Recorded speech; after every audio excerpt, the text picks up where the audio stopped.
परम आदरणीय श्रोतागण, सादर नमन। आशा करता हूँ आप स्वस्थ एवं प्रसन्न मुद्रा में होंगे।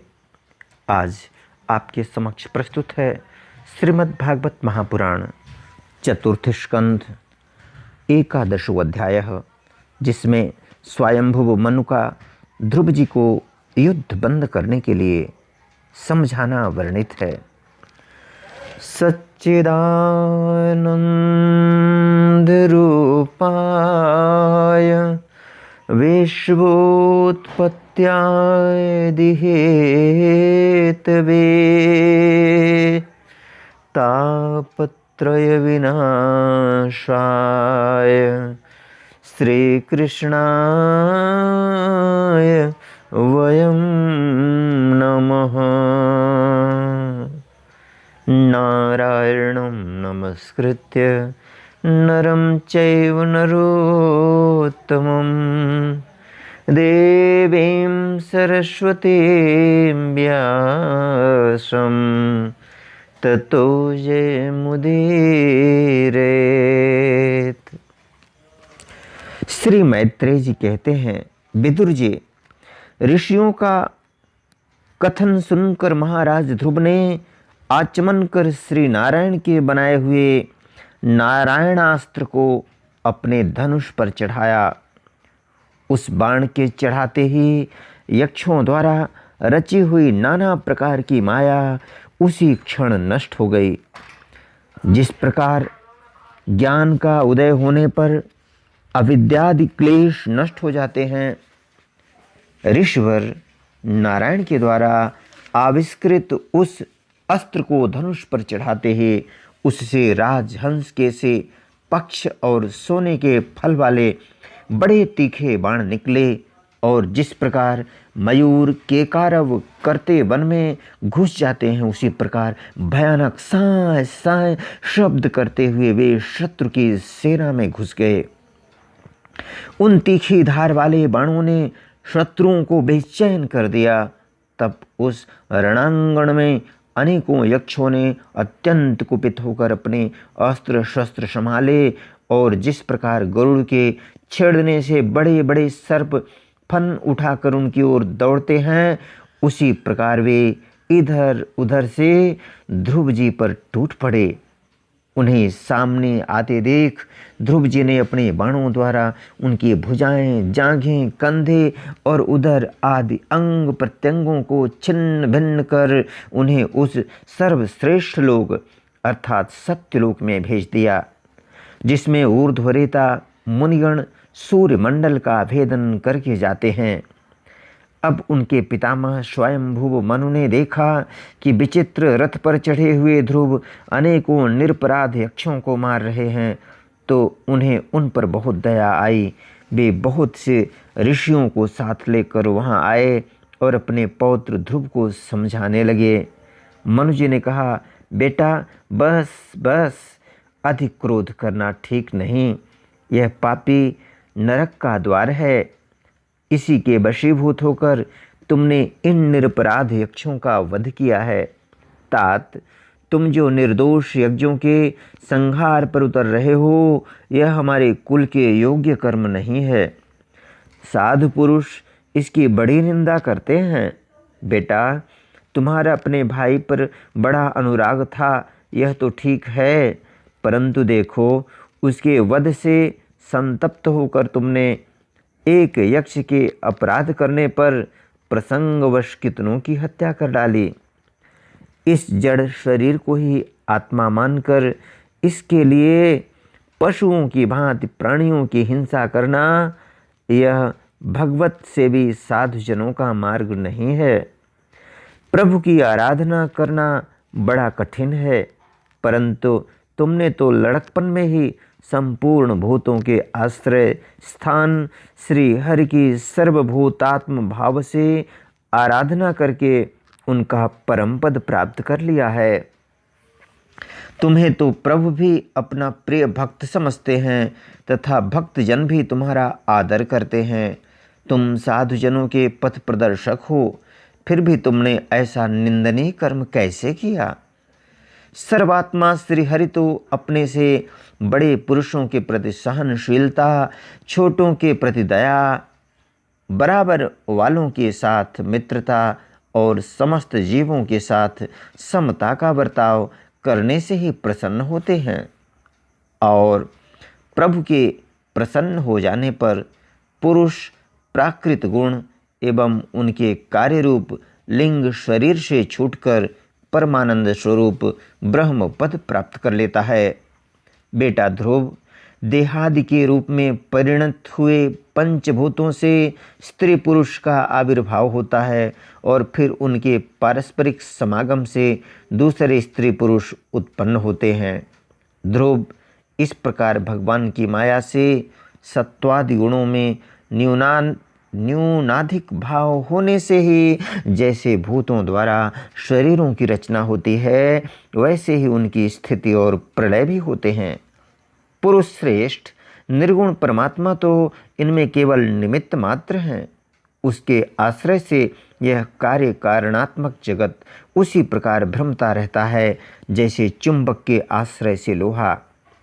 काल शक्ति के द्वारा क्रमशः सत्वादि गुणों में क्षोभ होने से लीलामय भगवान की शक्ति भी सृष्टि आदि के रूप में विभक्त हो जाती है। अतः भगवान अकर्ता होकर भी जगत की रचना करते हैं और संहार करने वाले न होकर भी इसका संहार करते हैं। सचमुच उन अनंत प्रभु की लीला सर्वथा अचिंतनीय है। ध्रुव, वे काल स्वरूप अव्यय परमात्मा ही स्वयं अंतरहित होकर भी जगत का अंत करने वाले हैं तथा अनादि होकर भी सबके आदि करता हैं। वे ही एक जीव से दूसरे जीव को उत्पन्न कर संसार की सृष्टि करते हैं तथा मृत्यु के द्वारा मारने वाले को भी मरवाकर उसका संहार करते हैं। वे काल भगवान संपूर्ण सृष्टि में समान रूप से अनुप्रविष्ट हैं। उनका न तो कोई मित्र पक्ष है और न शत्रु पक्ष। जैसे वायु के चलने पर धूल उसके साथ साथ उड़ती है, उसी प्रकार समस्त जीव अपने अपने कर्मों के अधीन होकर काल की गति का अनुसरण करते हैं। अपने अपने कर्मानुसार सुख दुखादि फल भोगते हैं। इस प्रकार वास्तव में सर्वसमर्थ श्री हरि कर्म बंधन में बंधे हुए जीव की आयु की वृद्धि और क्षय का विधान करते हैं, परंतु वे स्वयं इन दोनों से रहित और अपने स्वरूप में स्थित हैं।